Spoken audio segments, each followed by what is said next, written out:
Four Horns Up Rocks, this is Joe Shufton. I have the honor and the privilege of having Chuck Billy from the Mighty Testament on the phone. How are you? Good, I'm doing good. How is the tour going so far? I know there's been some ups and downs on your tour right now with Anthrax and Death Angel, but how have the shows been regardless of these mishaps that happened? That's been great. I think this is a real good package that's out. A lot of old school fans, and it's surprisingly a lot of new generation of metalheads are coming to the show, so it's been really, really good. And it had been a while since you shared the stage with Anthrax and Death Angel, because obviously when you all started, you were all doing shows together, and it got kind of big for you guys to kind of tour again together because everybody had the different responsibilities. But I think for all of you it was refreshing when you heard that you were going to be able to go back on the road together. Yeah, I mean, we did the first leg. It was a really good tour. Did really well, and we kind of weren't surprised that there was going to be a second leg, just because we knew that it was a good package, and people really are excited to come out and see, all three bands. No, absolutely. I had the chance to catch the show at the Starland Ballroom last year, and it was definitely one of the best shows of the year. And I think it is because of that mentality that you all share. You all have, the same roots when it comes to the music you play and also where you come from. Right. And let me ask you, Chuck, Go ahead. what is the status of the new album, The Dark Books of Earth? It's done. It's being mixed right now. We should start hearing some of the mixes here this week. And when can people expect to hear it? It'll be out at the end of April, the beginning of May. And musically speaking, what do you think sets apart this album from the ones from your previous releases? All of our records are different. I don't think we've done a lot of the same records. We kind of our songwriting process, we kind of just take one song at a time and not really, think of a concept record or something. So I think a lot of these songs definitely are strong on their own, and we're excited about it. I mean, I think this record, there's some songs on it that maybe in the past we probably wouldn't have the balls to put them on a record. But this record, I would say you don't have to just be a metalhead to enjoy the record. Because there's some good songs on it, just period. There's good songs. So I think that's what we're really excited about. It's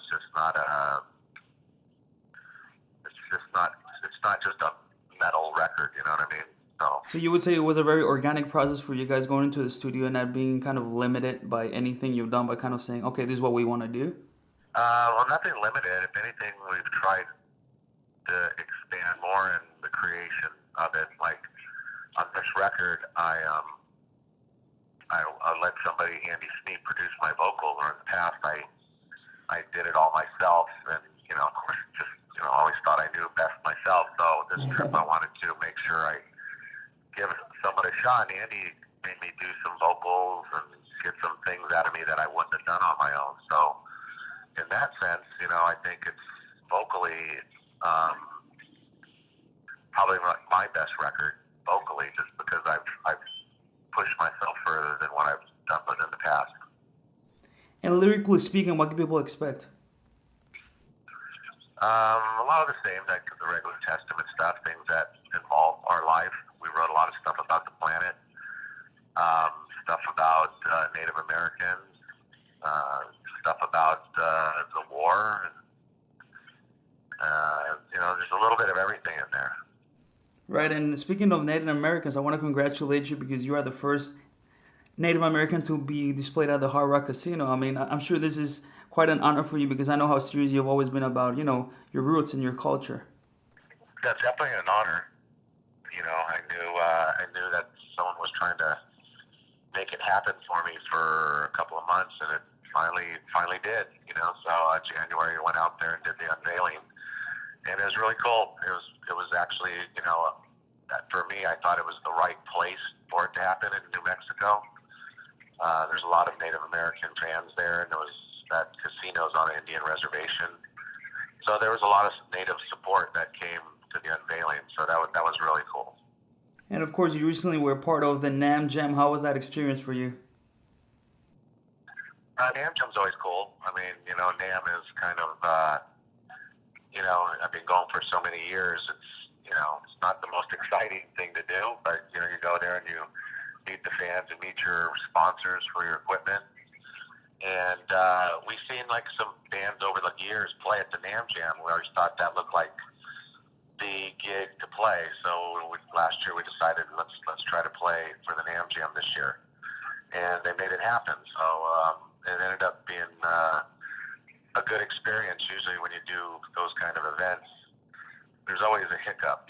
Some production, something always happens. But this one seemed to went really smooth, and it was a good. It was basically almost like a good warm-up before this tour. Correct. Then, with that said, Chuck, what is the drummer situation with you right now? Because I know Gene is stepping in. He recorded the album. He's going to be a permanent member of Testament? Well, we'd like him to be, but I think right now we're just taking it tour by tour. We don't know yet. We've just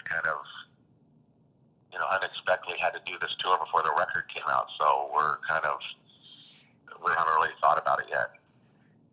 Right, and was it very different to play with him compared to Paul Bostaph just because of their style of playing, or you think it was a pretty organic transition?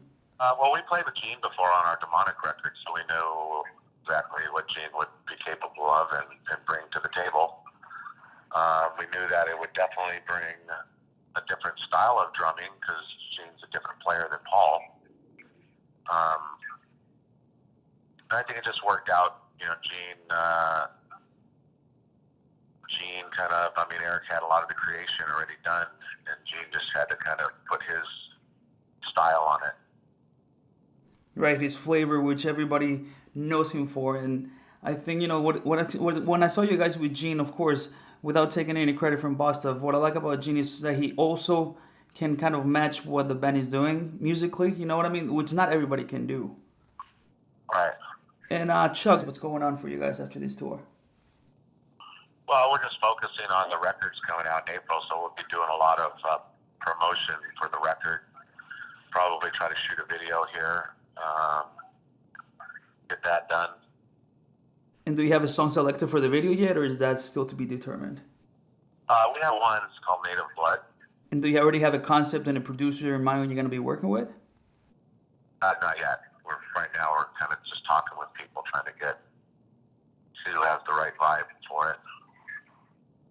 And Chuck, before we get out of here, the word listening, you've been an inspiration for many vocalists and musicians for many, many years. So you're listening right now, man. Well, the music business is so different from it was when we started, in all areas, So, like anything I ever try to tell any musician these days is, if you have any way that you can keep the ownership of the music you write, go for it. All right, Chuck, I want to thank you for your time, and I will see you next week here in New York City. I want to wish you the best of luck with the rest of the tour, and of course with the release of The Dark Roots of Earth. I cannot wait to listen to it. You guys never disappoint. I like what you said before, which is very true. You always do something different. You push yourself to a new limit because, you got to keep it fun. You don't want to get bored of your own music.